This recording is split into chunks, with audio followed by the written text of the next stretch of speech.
Jadi katanya di pohon belimbing rumah gue itu ada penunggunya nenek-nenek. Dan gue kan ngerasa, kok gue baru tahu. Ternyata emang baru dipindahin. Baru dipindahin itu maksudnya gimana tuh? Jadi lo pernah denger gak bang? Misalnya rumah lo digangguin nih. Terus lo panggil kayak misalnya ustadz atau apa. Terus setannya dipindahin. Ada orang yang mindahin setan di rumah dia ke rumah gue. Kasur dia di atas, gue di bawah. Nah. Bentar, itu apa? Lampunya mati-mati. Iya, kedip, lampu yang mana tadi? Blip-blip, kayak ini deh, yang atas ini. Ngeblip gitu kan. Iya. Terus tiba-tiba suara saya langsung kenceng. Iya. Mungkin dia datang bang, lo panggil.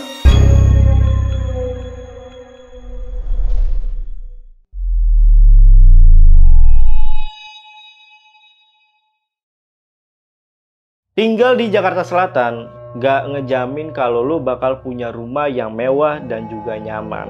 Karena ada beberapa rumah juga nih yang udah terkenal angker. Contohnya rumah Pondok Indah dan juga rumah Kentang Dharma Wangsa. Dan kali ini pun gue kedatangan narasumber yang akan menceritakan tentang rumahnya yang ada di Jakarta Selatan. Tepatnya di daerah Radio Dalam, yang ternyata juga memiliki histori yang kelam. Nah, di sini udah ada narasumbernya nih, anak Jaksel nih. Kita sapa dulu aja Kak Fani. Fani, apa kabar, Pak? Halo, baik. Bang Jamal gimana? Baik juga, Pak. Ini anak Jaksel nih, temen-temenan nih. Nah, rumah di Jakarta Selatan, tepatnya di Radio Dalam, di mana kawasannya kalau yang gue tahu itu ramai. Kok bisa rumah lo ini angker? Ya mungkin karena rumah lama kali ya bang, kan dibeli itu sama nenek kakek gue tahun 1968. Di situ ya, mungkin karena emang rumah lama, terus pas dibeli tuh udah bangunannya rumah, cuman emang direnov, ya mungkin dari yang sebelumnya udah angker tuh rumah lama. Nah, tapi selain karena rumah lo ini udah lama gitu ya dibelinya atau dibangunnya, ada gak penyebab lainnya? Ada sih bang, mungkin karena dulu adiknya nenek sama kakek gue tuh sempet tinggal di Radal sebelum rumahnya sekarang dijadiin kos-kosan ya.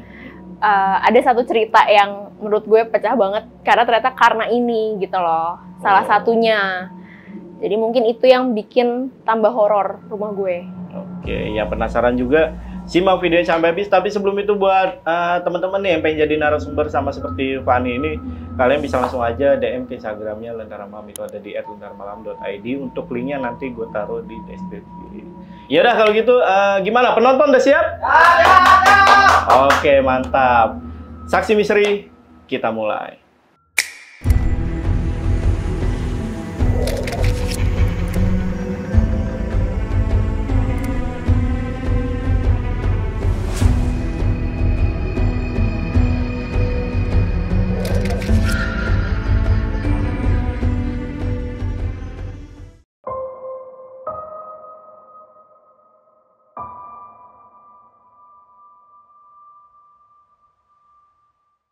Ya jadi awalnya tuh baru ngerasa banget tuh pas udah SMA mau ke kuliah gitu, tuh kayak ada yang gangguin, terus kalau di rumah sendirian tuh gelisah gitu, kayak nggak tenang. Nah mulai sadarnya tuh waktu SMA, lupa kelas berapa, tuh kalau tidur jam 2 malam tuh selalu kebangun gitu loh. Dan itu tuh berturut-turut, kayak maksudnya bukan cuma sekali tapi berkali-kali. Jadi kayak kok setiap kebangun kan pas banget bangun tuh depan gue kaca, terus atasnya jam dinding kan. Nah jamnya tuh selalu sekitar jam 2 lewat.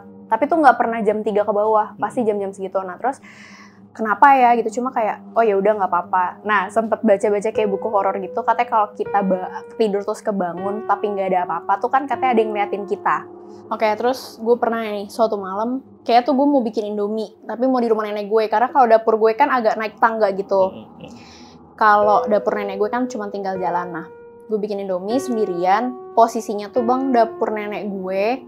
Terus sampingnya itu tempat cuci. Nah, dari dapur ke tempat cuci itu ada kaca kecil gitu. Tapi di bagian atas ya. Jadi bukan se-full gitu di bagian atas. Nah, tempat cuci ini tuh atasnya dibikin bolong gitu ke lantai 2 untuk sirkulasi udara. Gue masak sendirian. Gue ngerasa merinding. Karena kan masak kayak gini. Terus jendela itu posisinya jadi di kiri gue. Itu kayak kok gue merinding banget ya, kok kayak di kaca itu ada yang berdiri hitam gede. Cuman gue kira karena gue sendirian dan gue takut, gue kira kayak sugesti gue kali. Cuman kok kayak makin bikin gak tenang nih pas masak. Akhirnya gue buru-buru gue selesain masaknya. Nah posisinya di dapur itu di tempat bawah yang lubang udara itu, nenek gue suka gantung keset. Awalnya gue kira keset kan. Udah, tapi gue cerita sama kakak gue, Ling tadi pas gue masak Indomie, gue ngerasa dia ngeliatin ya. Tapi bukan bentuk orang, kayak gede gitu, hitam. Gue diem doang nih, kok dia diem doang? Biasanya kan dia jawabin ceritanya kan. Gue tanya, Ling lu dengerin gue gak sih? Gue bilang gitu kan. Iya, Gundurwo kayaknya. Dia coba bilang kayak gitu. Udah jangan diceritain lagi. Emang kenapa? Udah besok aja. Nah, akhirnya dia cerita. Karena kalau diceritain mereka datang. Dan si Gundurwo ini pernah datengin kakak gue, Bang. Jadi kalau abis gue cerita gini, datang aja diem. Tapi diem, Bang. Tapi hawanya tuh jadi berubah. Yang kakak gue kesel tuh itu. Jadi kalau lo tidur juga jadi gelisah. Jadi kalau misalnya gue bilang, tadi ada Gundurwo ngeliatin gue gini. Dia gak suka. Karena kalau kakak gue jawabin, kayak manggil mereka gitu loh. Mereka jadi ada di kamar gue. Jadi yang berasa tuh kan pakai AC. Kamarnya juga nggak gede banget. AC udah di fullin tapi panas. Terus tidurnya tuh jadi kayak gak nyenyak gitu loh, Bang, gelisah gitu. Nah, terus gak lama gue nggak random aja ketemu temennya om gue. Dia ngomong kayak gini, Bang, gak ada angin, gak ada hujan. Dia ngomong gini, rumah lu masih serem ya? Hah? Kan gue bilang gitu kan. Karena kan gue nggak pernah cerita rumah gue serem ke orang lain kan. Maksudnya ya ke kakak gue doang paling. Ya iyalah, orang di belakang tempat cuci ada Gundurwo. Makanya jadi valid tuh. Nah, yang awalnya gue kira cuma sugesti anak kecil lah, terus apa itu keset gue salah lihat. Karena kan orang kalau nggak ngeliat langsung pasti denial kan, Bang, kayak nggak sugesti. Pas dia bilang gitu sama setan anak kecil kan, gue nggak pernah digangguin setan anak kecil, jadi kayak anak kecil gue yang kayak gitu. Terus dia tiba-tiba bilang, iya kan saudara lo meninggal di situ. Gue nggak pernah diceritain sama sekali kan, dan gue pada saat itu nggak pernah kayak digangguin anak kecil tuh nggak pernah. Cuman ya karena si om Andi ini ngevalidasi, iya kan ada Gundurwo di tempat cuci. Oh, terus dia bilang gini, Bang, ini yang bikin gue makin kaget, di itu kan, di yang deket itunya bolong kan, dia sampai tahu karena kan mungkin dulu teman-teman gue sering main ke rumah. Dia sampai bilang berdirinya di situ kan, dia bilang itu gede, tinggi, kata dia gitu. Dan itu sama yang lu lihat gitu. Iya, jadi gue ngeliatnya cuman kok gede banget, hitam. Kalau kayak bayangan gini kan kayak orang lewat gitu. Masalahnya ini nggak ada orang, tapi kok gede, hitam gitu. Terus maksud kakak lu nih, kalau misalkan kalau diomongin bakal datang, berarti kakak lu ini juga punya cerita loh? Banyak. Gimana ceritanya? Kakak gue paling sering digangguin di rumah. Gue kan tidur berdua kakak gue, Bang. Dulu tuh kasurnya masih yang kasur yang geser gini loh. Tahu kan, yang tingkat. Kasur dia di atas, gue di bawah. Nah, bentar, itu apa? Lampunya mati-mati. Iya, Kedip, lampu yang mana tadi? Blip-blip. Kayak ini deh, yang atas ini. Ngeblip gitu kan. Iya. Terus tiba-tiba suara saya langsung kenceng. Iya. Mungkin dia datang, Bang, lu panggil. Iya. Lanjut ya. Lanjut. Itu gimana tuh? Kadang tuh kalau gue lagi kangen banget sama kakak gue sama nyokap gue, kita emang tidur bertiga di satu kamar. Maksudnya jadi nyokap gue ikut tidur di kamar kita gitu. Nah waktu itu gue pulang main, nyokap gue masih main handphone, gue bilang tidur bertiga yuk gitu. Terus karena kasur atas yang lebih lebar daripada kasur bawah, gue di atas berdua kakak gue, nyokap gue di kasur yang bawah. Tapi kita masih di satu kamar. Tidur, dia kan emang suka begadang main handphone, Bang. Posisinya gue udah tidur, jadi ini tembok, terus ini kasur kan, kakak gue di yang deket tembok, ini gue. Pas lagi tidur bisa saya main handphone, dia udah tidur, dia sempat kebangun pas dia nengok ke gue. Itu dia tahu kalau itu tuh gue yang tidur di sampingnya dia. Badannya pun badan gue, tapi mukanya bukan gue. Jadi yang dia lihat mukanya tuh cewek, pucat, putih banget, dia bilang putih banget, terus melotot ke dia. Tapi itu bukan muka gue. Itu bukan gue, tapi dia tahu yang tidur di samping dia tuh gue. Dia kaget banget, kayak mau teriak juga nggak bisa, Bang. Bener-bener kayak, ini bukan adek gue, maksudnya mukanya tuh bukan gue. Dia langsung balik ke tembok, dia paksain tidur. Masalahnya, dia tuh nggak ngapa-ngapain. Maksudnya si setan ini tuh cuman melotot aja, kayak bener-bener melotot, mukanya pucat banget, putih. Itu yang kakak gue kaget. Karena dia ngerasa ini adek gue, tapi kok mukanya bukan adek gue. Jadi dia kaget. Kaget, dia balik ke tembok, dia coba tidur. Posisinya itu lagi nggak ngomongin apa-apa, tiba-tiba gue berubah. Terus pas besok paginya dia cerita? Dia cerita. Dia bilang, anjir gue gak bisa tidur semalam. Dia cerita sambil kayak kesel, kenapa? Demi Allah ya lo tuh semalam berubah, bukan lo mukanya. Oh dia nggak mau cerita itu kalau malam-malam ya? Iya. Pokoknya kalau malam jangan cerita, kalau besok Jangan. paginya Iya. baru cerita gitu. Oke.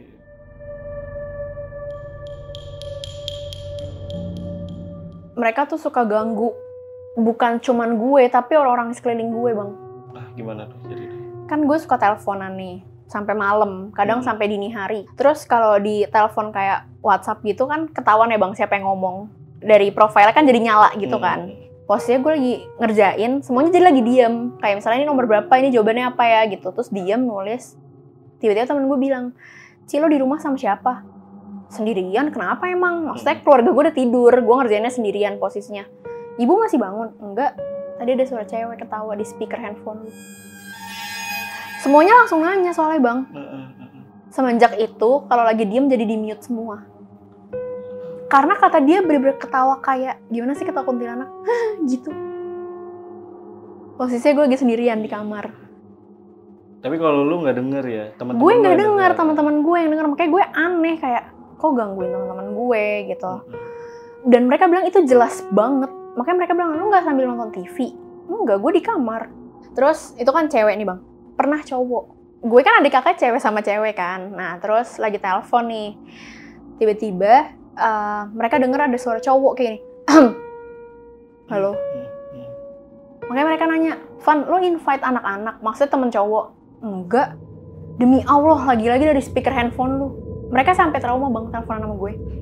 Tiap malam mereka kayak nge-blacklist gue kayak, lu di rumah sama siapa? Lagi sendirian nggak? Sampai nanya gitu. Karena mereka bener-bener ngira tuh ada yang ikut. Apa kalau nggak mereka bilangnya gini pasti. Adek sepupu lo lagi di kamar. Enggak. Gitu. Bener-bener kayak, halo. Dan itu suara cowok dari speaker handphone gue. Gue nggak denger karena ya gue nggak sama siapa-siapa. Dan mereka kan bilang itu suara dari handphone gue.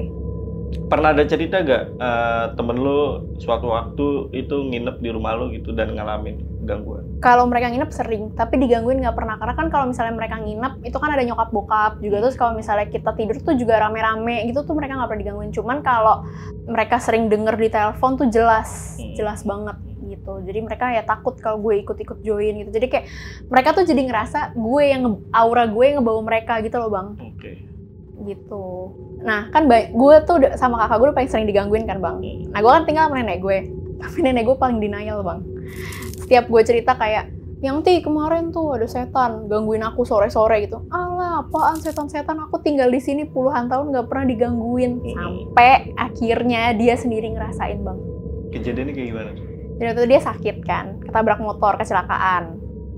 Semenjak nenek sakit tuh kasurnya dipindahin. Jadi dia nggak tidur di kamar nih Bang, di ruang tamu.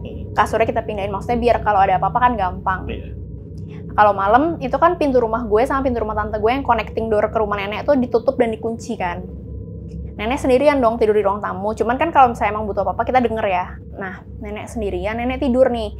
Kasurnya tuh tipe kasur, jadi dibikin dipan gitu Bang. Terus kasurnya di tengah, jadi nggak full satu dipan tuh kasur.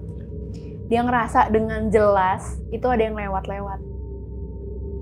Posisinya kalau itu keluarga gue pasti kan ada suara buka pintu dari rumah gue kan. Iya. Ini nggak ada, sunyi, nggak ada suara buka pintu sama sekali. Tapi itu ada yang lewat-lewat dan nenek gue bilang itu cewek.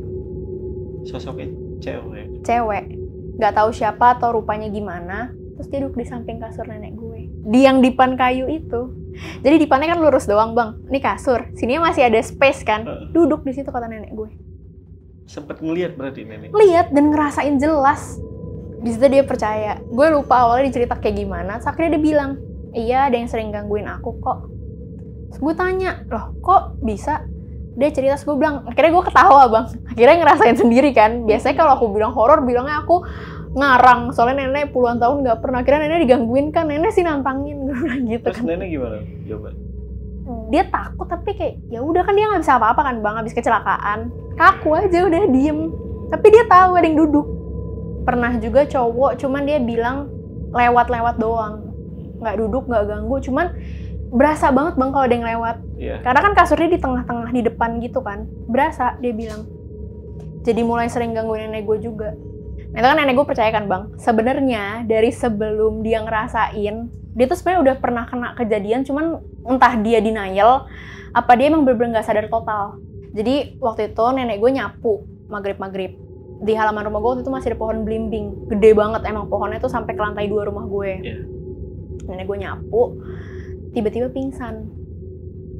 Jadi kan kalau maghrib kakek gue itu suka sholat maghrib di masjid belakang rumah kan. Yeah. Nenek gue udah terkapar gitu, panggil-panggil lah, diangkat, ditidurin di ruang tamu, nggak bisa-bisa. Maksudnya kan kalau stroke itu ada gejalanya atau kelihatan ya bang kakunya gimana. Dikasih air minum, dikasih ini, dikasih itu nggak bisa, panggillah orang yang bisa ngaji gitu, maksudnya yang ngerti gituan lah. Ternyata ini orang bilang nenek gue tuh ketempelan setan nenek-nenek. Jadi katanya di pohon belimbing rumah gue itu ada penunggunya nenek-nenek. Dan gue kan ngerasa, lah kok gue baru tahu. Ternyata emang baru dipindahin. Baru dipindahin itu maksudnya gimana tuh? Jadi lo pernah denger gak bang, misalnya rumah lo digangguin nih, terus lo panggil kayak misalnya ustadz atau apa, terus setannya dipindahin. Ada orang yang mindahin setan di rumah dia ke rumah gue. Jadi katanya awalnya si setan nenek-nenek ini tuh ada di rumah depan rumah gue. Jadi di halaman belakang dia tuh ada kolam ikan gede, tengahnya pohon, di situ awalnya.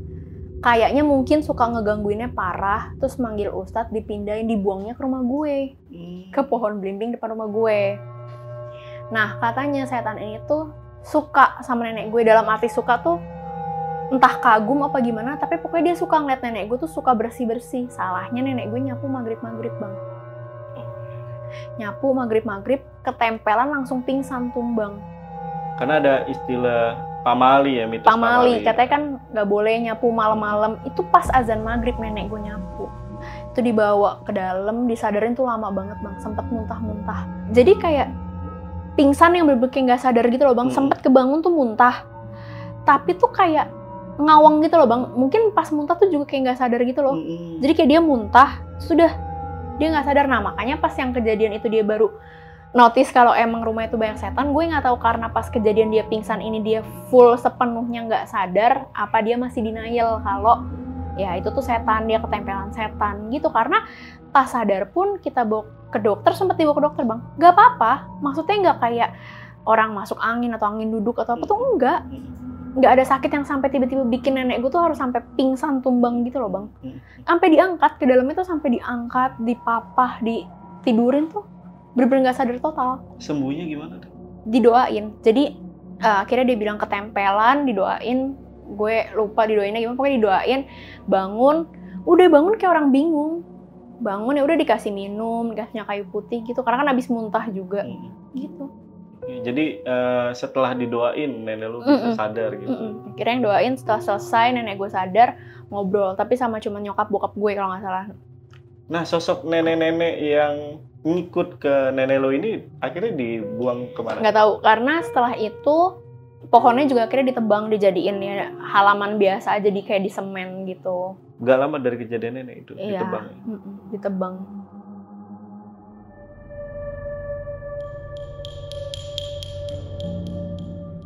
Nah, di rumah gue tuh sebenarnya bang dulu sempet ditinggalin keluarga besar. Kalau sekarang kan tinggal anak-anaknya nenek kakek gue kan. Dulu tuh karena nenek kakek gue dari Jawa Tengah, terus mereka merantau ke Jakarta, rumahnya cukup besar, dan mereka banyak bersaudara kandung, adik-adiknya tinggal lah di rumah Radal.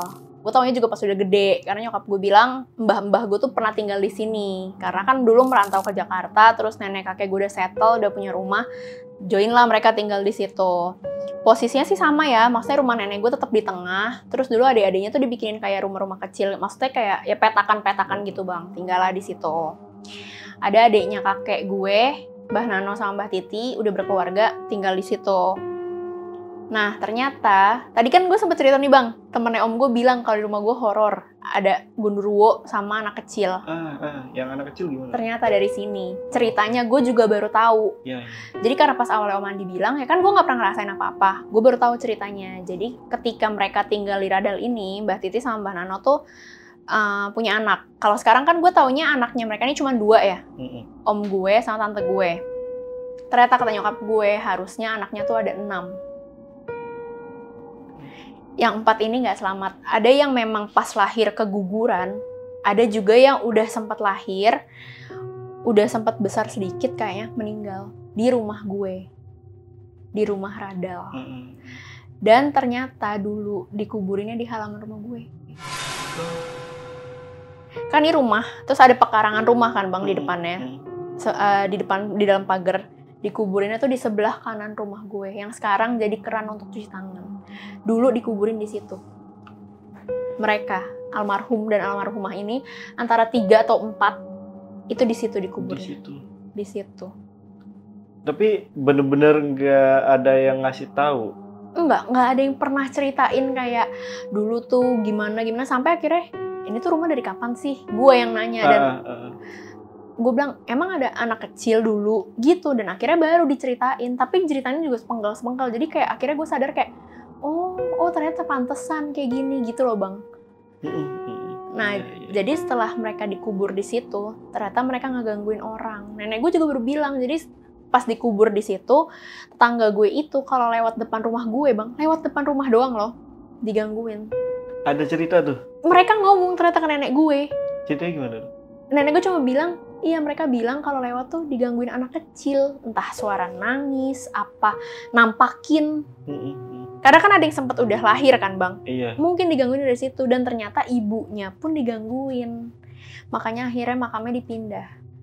Itu ibunya digangguin kayak gimana? Digangguin banget bang, makanya dipindah. Jadi kan ibunya tuh keguguran sama anaknya meninggal, pasti mentalnya kena kan.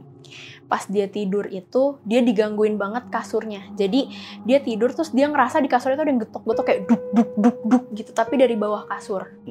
Awalnya cuman kayak mungkin ya dia lagi gelisah aja atau gimana, tapi ternyata pernah sering banget di apa ya, kayak denger suara tangisan anak kecil gitu loh bang.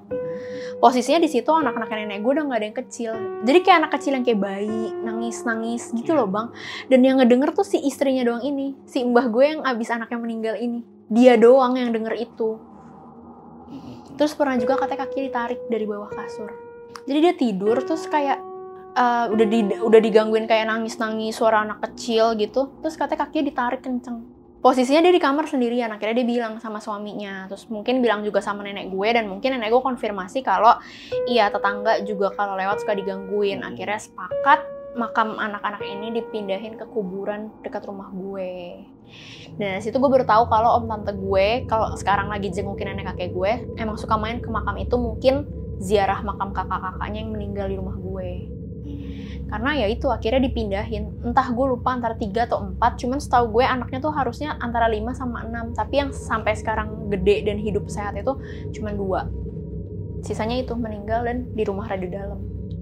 Kalau lu sendiri atau kakak lu pernah digangguin sama sosok anak kecil? Kalau anak kecil ini enggak, mungkin karena mereka udah tenang kali ya setelah makamnya dipindah gitu. Cuman mungkin ya sepupu-sepupu yang kecil ngelihat anak kecil tuh ya mereka mungkin jadi kayak oke, makamnya udah dipindah, cuma mungkin rohnya masih ada di situ. Jadi kalau ditanya di rumah lo banyak setan ya banyak macamnya aja, dari anak kecil ada, gundurwo ada gitu. Iya.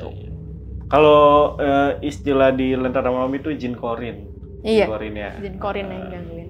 Karena katanya kalau roh itu ya udah yang meninggal ya udah penciptanya yang nyerupain itu jin korin ya.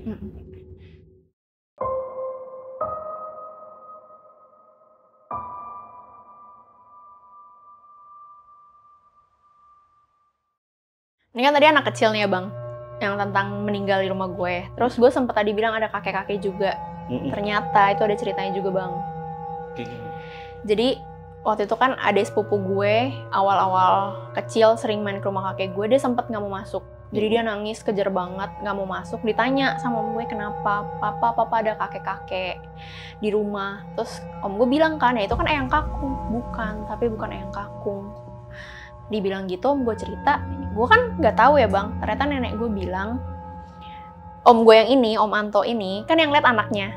Dulu waktu masih kuliah, tinggalnya tuh di kamar atas. Kan kamar gue, rumah gue tingkat 2 lantai. Om gue itu sering ditemenin kakek-kakek ini. Jadi om gue tuh tahu ada si kakek-kakek. Dan dia ada di kamar om gue. Dia sering nemenin om gue. Cuma om gue pernah bilang, boleh di sini tapi jangan ganggu. Dan nenek gue tahu, jadi kayak mungkin kalau dibilang teman hayalan kali ya. Jadi kayak nenek gue tahu ada yang nemenin om gue itu kakek-kakek. Nah pas om gue punya anak, mungkin kakek-kakek ini karena dulu ngejagain dan nemenin om gue, mau kali ya kenalan sama anaknya. Nah makanya pas sepupu gue datang ke rumah, dia menampakkan diri. Makanya sepupu gue nangis-nangis bilang ada kakek-kakek di rumah. Pas om gue bilang kakek gue, bukan. Jadi ada kemungkinan besar ini adalah kakek-kakek yang nemenin om gue waktu om gue muda. Tapi om lo itu ngeh, oh mungkin kakek-kakek yang biasa aja. Sampai gue nanya sepupu gue kan, papa emang gak pernah cerita kak kalau dulu ada yang nemenin? Kata Eyang ada. Enggak, papa kalau ditanya juga cuma diem aja. Entah mungkin om gue masih ya udahlah, cuma sekedar tahu aja kalau mereka tuh ada, nggak mau diungkit atau nggak mau bikin anaknya takut. Betul. Mungkin gitu ya. Karena kan ya hal-hal kayak gitu kan nggak semua orang bisa percaya gitu loh bang. Tapi penyebab lain dari rumah lo menjadi angker ada lagi nggak menurut lo? Ada penyebab lain nggak? Ada. Jadi kalau yang anak kecil kan tadi karena meninggal di rumah gue dan dikubur di situ. Nah yang kamar gue dan kakak gue tuh paling sering kan emang gangguan tuh di kamar gue ya bang. Bukan di rumah ini loh, tapi lebih ke kamar. Karena mereka suka datang yang tadi gue bilang gangguin kakak gue tidur, nampakin diri ke kakak gue di kamar. Nah gue sempat pernah bilang bokap gue, emang ini rumah nggak mau coba didoain lagi? Dalam arti kan, lo sering dengar nggak istilah ruqyah rumah? Iya benar. Nah, bokap gue kira manggil temennya nih. Terus dia bilang gini ternyata, kamar gue tuh adalah pintu atau gerbangnya mereka. Jadi rumah gue tuh kan nempel belakang-belakangan sama kos-kosan di belakang rumah gue. Ternyata tuh di kos-kosan itu yang banyak. Dan gerbangnya itu tuh kamar gue, tembok kamar gue. Jadi mereka ya sering masuk, keluar masuk, ya dari kamar gue. Dan pantesan dulu tuh gue sering denger kayak suara gaduh tuh malam-malam kayak orang ngulek. Terus orang, gue berisik kayak masak, gubrak-gubrak gitu. Gue kira kan emang tetangga gue yang depan kan. Ternyata nggak nempel sama rumah itu, malah sama rumah sana. Yang kos-kosan itu? Yang kos-kosan itu. Jadi mungkin setan yang kakak gue lihat pas gue tidur, itu dari kos-kosan itu. Karena kan maksudnya secara kalau runutin kasarnya ya, keberadaan mereka, dia tuh baru dilihat kakak gue tuh saat itu juga. Maksudnya kan kalau Gundurwo, kakak gue tahu tempatnya dia tuh sebenarnya di tempat cuci rumah nenek gue. Kalau anak kecil kan emang dimakamin di situ. Kalau Kunti kan biasa di atas. Tapi ini tuh bukan si Kunti itu bang, karena kayaknya maaf bukannya rasis, agak Chinese mukanya. Jadi kayak dia beda wujudnya sama yang selama ini kita tahu di rumah kita. Gitu. Jadi ya mungkin dari sana dia masuk ke kamar gue. Tapi kan lu juga Chinese. Kurang Jawa. Tapi mungkin kayak Chinese ya. Tapi mungkin memang suara-suara yang lu denger itu, gaduh-gaduh itu ya memang dari kosan itu. Itu kosan apa? Itu kosan cewek-cewek. Tapi kan malam ya, cewek-cewek itu banyak yang kerja malam. Jadi kalau malam-malam mereka nggak ada di kos-kosan bang. Bebas? Nggak tahu ya. Pokoknya ya itu kosan cewek-cewek. Tapi bukan yang, dan di sana tuh nggak ada fasilitas masak gitu loh bang. Maksudnya bukan kamarnya, bukan yang gede yang lo ada kitchennya di dalam tuh bukan. Dan juga bukan ada dapur bersama tuh nggak ada. Jadi kayak masanya kayak seorang ngulek sambel gitu loh bang. Dan tiap malam itu tuh kayak sempet yang terus-terusan tuh kayak misalnya hari ini gue denger nih, gue awalnya komplain ke tetangga gue yang sebelah dong kayak, Ton malam-malam kalau masak, besoknya nih, Ton malam-malam kalau masak pelan-pelan, nanti semalam ngulek. Emang enggak, itu tuh kayak lo ngulek tapi kayak di tembok bang, karena suaranya tuh jelas banget kayak duk duk duk gitu loh. Gue sama kakak gue doang yang denger, sampai gue tanya nyokap gue enggak ada. Tapi sebenarnya gue pengen, tadinya sih pengen nanya, pada akhirnya itu ketika rumah lo ini udah banyak yang ngerasain angker, pernah di ngajiin gak gitu? Tapi tadi lu dijawab ya, belum pernah nih sampai sekarang. Gue gak tahu ya kalau ngajiin rumah, tapi kalau misalnya ruqyah yang bagian rumah gue doang, itu udah pernah. Oh pernah? Pernah. Dan ternyata emang ya di kamar gue banyaknya. Pernahnya itu pas nenek lu sakit itu? Bukan, pas yang kakak gue, yang gue berubah. Oh itu langsung? Besok beberapa hari kemudian kakak gue akhirnya berani kan bilang ke bokap gue. Terus ya udah manggil temennya, di ngajiin, maksudnya bukan di ngajiin, didoain si kamar gue doang. Makanya sekarang kalaupun mereka datang tuh cuma yang ngeganggu. Kalau itu sampai kakak gue ngeliat jelas di sampingnya. Kalau sekarang tuh enggak, cuma yang kayak hawanya jadi nggak enak. Maksudnya udah nggak separah sebelum didoain itu. Dan gue nggak tahu, mungkin si pintunya mereka tuh ditutup karena emang dulu sering banget si kakak gue tuh digangguin kalau tidur malam. Padahal di daerah Radio Dalam itu emang daerah rame ya? Daerah rame. Tapi kan yang tadi gue bilang kan gerbangnya itu antara rumah gue sama kos-kosan belakang. Nah, pas kos-kosan itu dibangun kan, dari sebelum dibangun tuh itu rumah temen gue, tapi emang gelap bang. Hawanya tuh emang gelap, dingin, kayak lembab gitu loh. Bukan yang rumah kalau siang tuh terang, enggak, dia tuh kayak ketutup, terus gelap. Nah, gue malah, kalau kakak gue kan di kos-kosan itu kayak masuk apa sih, setan itu kan keluar masuk kamar. Kalau gue malah pernah, waktu itu gue pulang main sama teman-teman SMA gue, sekitar jam 1:30, gue lewat situ kan, karena biasanya rame, gue santai aja kan, kayak, oh ya udah gitu. Pas gue pulang, tiba-tiba ada suara nangis dari kos-kosan itu. Karena pas gue lagi berdiri di situ, gue mau masuk rumah gue kan, kok ada yang nangis nih. Terus gue mikir, oh, tapi kalau kos-kosan kayak nggak mungkin, karena kan mereka dari pintu ke kamar mereka kan jauh. Nah, di sampingnya tuh ada 2 rumah kontrakan nempel. Gue mikir, oh itu anak yang di rumah kontrakan ini kali nangis ya. Pas gue nengok, terus gue lurus, bukannya rumahnya kosong ya, dia baru pindah. Ketawa bang. Demi Allah itu ketawa, gue langsung lari masuk rumah. Mana pas kakak gue teleponin di reject. Posisinya gue ketakutan banget, terus portal rumah gue ditutup. Gue panik kan kalau misalnya dia nampakin diri gue jatuh, terus akhirnya gue lari. Gue cerita sama teman-teman gue, dia bilang gini, ya lagian pulang malam-malam. Gitu. Tapi emang antara dari kos-kosan itu sama sebelahnya tuh ada bener-bener nangis di kuping gue suaranya. Pas gue nengok dia jadi ketawa. Ya namanya kos-kosan begitu ya. Iya. Mungkin lagi gitu terus meninggal kan nggak ada yang tahu. Jadi kunti. Pernah ada cerita itu nggak? Enggak pernah dong. Jadi kos-kosannya aman ya? Aman. Ada cerita di balik ya sebenarnya. Oke, ada lagi yang mau diceritain? Udah ya? Udah lah ya? Tentang rumah ini udah cukup. Takutnya nanti malah datang kalau habis gue cerita di sini.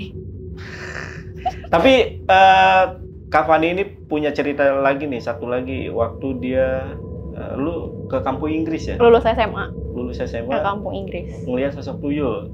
Ada kejadian teror di sana ya? Tentang tuyul. Oke, jadi buat teman-teman yang pengen Kak Fani ini cerita lagi, langsung aja komen.